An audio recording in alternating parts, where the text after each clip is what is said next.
कांग्रेस ही नहीं बल्कि उसकी अधिकांश सहयोगी पार्टियां बुरे दौर से गुजर रही हैं। सबसे ज्यादा तो शिवसेना की ही हालत खस्ता है, जो वैचारिक गुलाटी मारने के बावजूद अपने आधार को बचा नहीं पा रही है। अगर ऐसा हुआ तो विधान परिषद के चुनाव में बीजेपी के हाथों अपनी सीट नहीं गंवानी पड़ती। यही हाल कांग्रेस का भी है। महाराष्ट्र में तीनों गठबंधन के सहयोगियों के पास करीब 60% वोट शेयर्स है। ऐसे में बीजेपी कोई चुनाव जीतने का सपना नहीं देख सकती, लेकिन ऐसा हुआ नहीं और जिन 2 सीटों पर चुनाव हुए, दोनों ही सीटें बीजेपी ने कांग्रेस और शिवसेना को हरा कर जीत ली। वो भी ऐसे वक्त में जब किसान आंदोलन का असर हो, महाराष्ट्र में सरकार हो और खुद उद्धव ठाकरे सीएम हो। जाहिर है खलबली तो मचनी ही थी।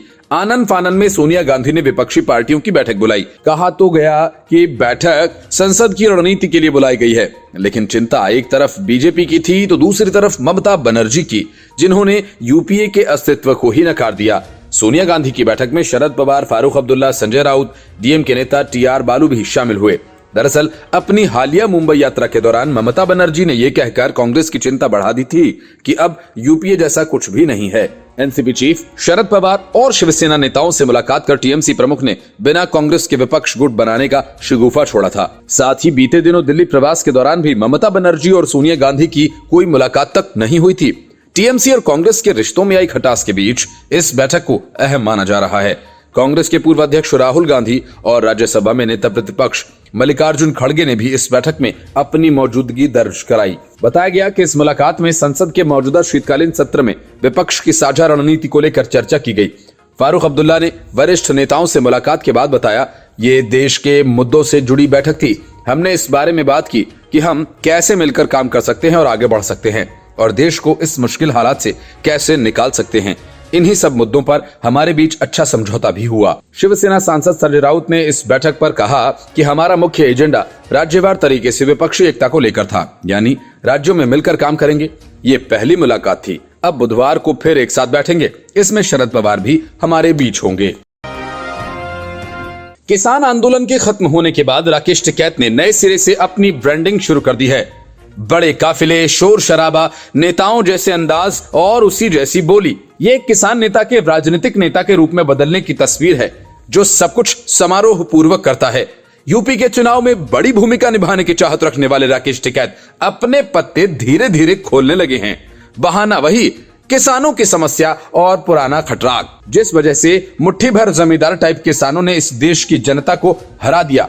वो कृषि कानून वापस ले लिए गए। अब राकेश टिकैत अगले कुछ दिनों में अखिलेश यादव और जयंत चौधरी का झंडा लेकर वोट मांगते नजर आए तो किसी को आश्चर्य नहीं होना चाहिए, क्योंकि इस बात के सबूत सामने आने लगे हैं कि किसान आंदोलन के नाम पर टिकैत अखिलेश यादव और जयंत चौधरी के एजेंडे पर काम करते रहे हैं। मेरठ में राष्ट्रीय राजमार्ग 58 पर कई जगह होर्डिंग्स लगे हैं। इनमें अखिलेश यादव और जयंत चौधरी के साथ राकेश टिकैत की तस्वीर लगी है। होर्डिंग्स में लिखा है कि हार गया अभियान, जीत गया किसान। इसके अलावा यह भी लिखा है कि सब याद रखा जाएगा।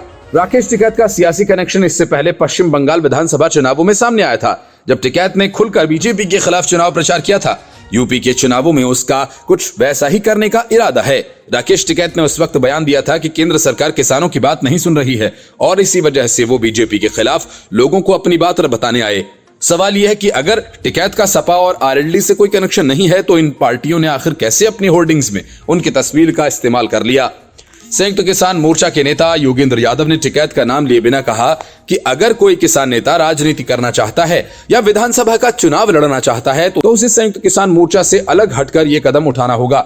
इससे पहले मोर्चा के नेता दर्शनपाल सिंह ने बाकायदा राकेश टिकैत का नाम लेते हुए कहा था कि उन्हें सोच समझकर बयान देना चाहिए। किसान आंदोलन के दौरान संयुक्त किसान मोर्चा की ओर से दिए जाने वाले बयानों से ठीक उलट राकेश टिकैत का बयान आता था। इसी वजह से उन्हें एसकेएम की तरफ से फटकार भी लगी थी। 100 करोड़ की वसूली, अनिल देशमुख, सचिन वाजे और परमवीर सिंह के मामले में उलझी महाराष्ट्र की उद्धव ठाकरे सरकार को राज ठाकरे ने अपने रडार पर लिया और जोरदार हमले किए। राज ठाकरे ने कहा कि बर्खास्त पुलिस अधिकारी सचिन वाजे मामले की तह में जाने पर पटाखे फूटेंगे। मूल विषय से भटकाने का प्रयास किया जा रहा है और इसमें पत्रकारों का भी उपयोग किया जा रहा है। औरंगाबाद में राज ठाकरे ने उद्धव ठाकरे पर निशाना साधते हुए कहा कि सचिन वाजे जेल में था। जमानत मिलने के बाद वो शिवसेना में शामिल हो गया। वाजे शिवसेना अध्यक्ष उद्धव ठाकरे का करीबी था। मुकेश अंबानी भी शिवसेना अध्यक्ष के भी करीबी हैं। इसके बावजूद एक आदमी दूसरे आदमी के घर के बाहर बम रख सकता है, इसलिए मैं इसके बारे में ज्यादा बात नहीं करता हूं। उन्होंने कहा कि अभी आर्यन खान 28 दिन थे, बाहर आने पर कुछ नहीं। सुशांत सिंह राजपूत, अंबानी के घर के बाहर बम, आगे क्या हुआ? कुछ भी तो नहीं। राज ठाकरे ने असल में ऐसे सवाल उड़ा दिए जिनका जवाब उद्धव ठाकरे सरकार के पास नहीं है। सचिन वाजे ने अब तक ये नहीं उगला कि उसने मुकेश अंबानी के घर के बाहर बम क्यों रखा। ये सवाल तो अब उद्धव ठाकरे सरकार भी दोहराना नहीं चाहती। आखिर क्यों? राज ठाकरे ने कहा कि 5 लाख व्यापारी देश छोड़कर चले गए, खबर ये थी, लेकिन उसके परिणाम के बारे में कोई बात नहीं कर रहा। राज ठाकरे ने महाविकास अघाड़ी सरकार गिरने के सवाल पर कहा, ये 3 दलों की सरकार है, तीनों दल का अपना एजेंडा है, मुझे नहीं लगता ये गिरेगी। कैप्टन अमरिंदर सिंह की पार्टी पंजाब लोक कांग्रेस का आकार तेजी से बढ़ने लगा है। कांग्रेस के पूर्व सांसद सहित कई पूर्व विधायकों को पार्टी में शामिल कर कैप्टन ने अपने सियासी तेवर दिखाने शुरू कर दिए हैं। कैप्टन की नजर सिर्फ कांग्रेस और अकाली दल से अलग हुए नेताओं पर ही नहीं, बल्कि किसान नेताओं पर भी है, खासकर वे नेता जिन्होंने किसान आंदोलन की अगुवाई की।